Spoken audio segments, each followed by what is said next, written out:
Magandang gabi po sa inyong lahat. Gumawa po ako ng apple pie at gusto kong i-share sa inyo kung paano ko ito ginawa. Pero samahan niyo po ako hanggang matapos ang video dahil meron pa po tayong bonus na cinnamon roll snack. Pero bago po yon, isa muna pong paalala. Kung kayo po ay bago dito sa aking channel, please subscribe na po kayo. Pakiclick po yung bell, yung all na po, para po lagi kayong updated and notified sa mga bagong video uploads ko. Paki-like and share na rin po ng mga video. At huwag niyo pong kalilimutang mag-iwan ng comment. Baka meron po kayong request or suggestion, nandyan po ang comment section. Tara po, simulan na po natin ang ating pagluluto. Ito po ang mansanas, ang bida ng ating recipe ngayon. Hugasan po, balatan, at alisin ang buto at islicing po natin ito.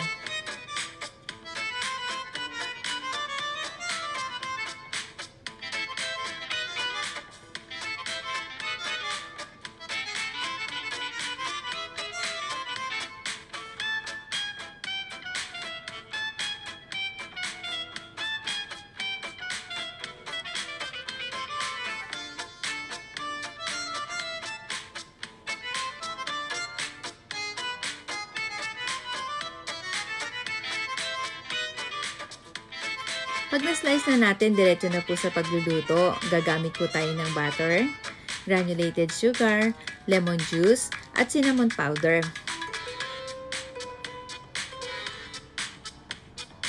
Ready na po yung kawali at ilagay na po natin lahat yung granulated sugar. Huwag po nating hahaluin, hayaan lang po nating matunaw ito hanggang magbago yung kulay. Galaw-galawin na lang po natin ang kawali hanggang sa matunaw at magbago na po yung kulay ng ating sugar. Alam kong gustong-gusto nyo pong haluin, pero dito po sa paggawa ng caramel, kailangan po konting tiis. Huwag po natin hahaluin, lalong-lalo na ng wooden spoon. Pag ganitong bago na po yung kulay, nagbago na po, nasusunod-sunod na, pwede na pong ilagay ang butter. At ilagay na rin po natin ang slice na apple. At ika-caramelize lang po natin dito hanggang sa maluto na po itong apple.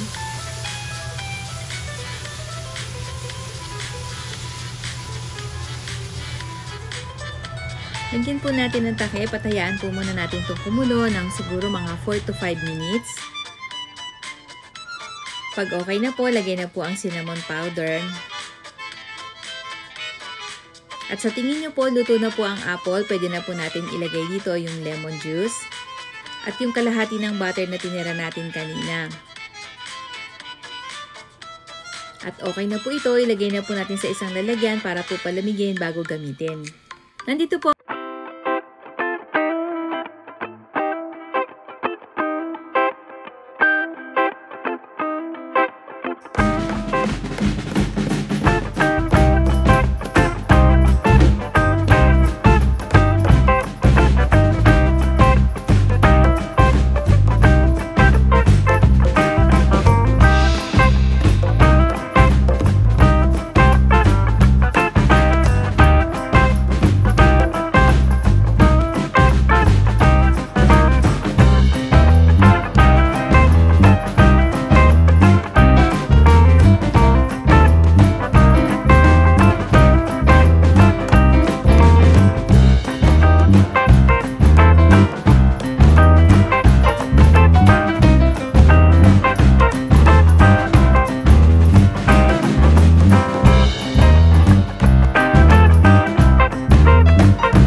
mas madali lang po.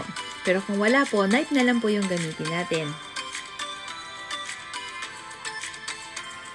Meron pa po natira, mamaya ko na lang po itutuloy. Unahin ko lang po muna yung 6 na unang nagawa ko na isasalang kasi po hindi po kakasyang lahat. 6 lang po yung una nating isasalang.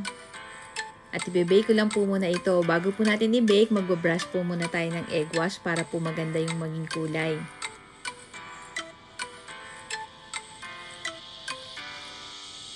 Habang nakasalang po, ginawa ko na rin po ito. Nakasampu po tayo sa ating isang ingredients.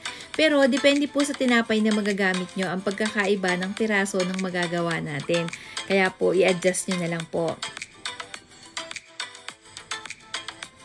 After 10 minutes po, ilabas po muna natin sa oven at ibabrush po uli natin ng egg wash para po mas maganda po, mas matingkad po yung kulay sa second coating. Lalo na po kung pambenta ninyo, mas maganda, mas matingkad ang kulay. Pero kung pambahay po at ayaw nyo na po, huwag nyo na pong i-brush uli at dire-diretso nyo po yung pagbe-bake.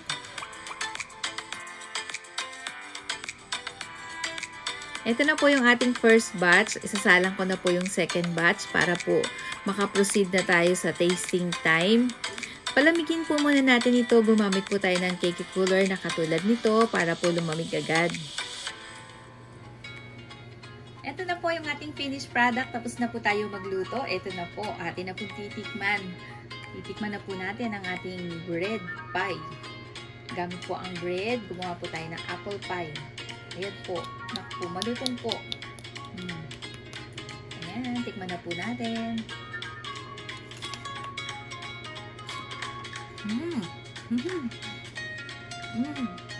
Ang sarap.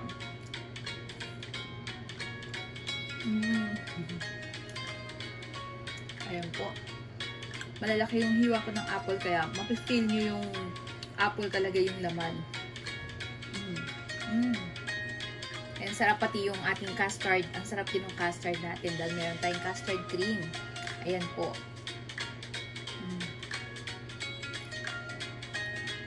Ayan yung layer ng ating cream at ng ating apple. Ayan po, kitang-kita. Ang sarap. Ayan, sa murang halaga makagawa na tayo ng pie. Tinapay lang po pwede na. At kung gusto nyo po ng talagang paggawa ng pie making talaga, meron po tayong video niya. Nandiyan na po. Ilalagay ko po yung link sa description box para po masundan nyo yung paggawa ng pie talaga. Sige po, hanggang dito na lang. Sana po nagustuhan nyo ang aking shinare sa inyo at sana rin po matry nyo pong gawin. Pang pamilya at pang negosyo po pwede rin po. Sige po, maraming salamat po. Kung nagustuhan nyo ang video kong ito, please pa-thumbs up naman po at pakishare na rin po ng mga video natin. Sa mga nanonood ng premiere, maraming salamat. Hanggang sa susunod ko pong video upload, magkita-kita po ulit tayo. Paalam na po! Bye-bye!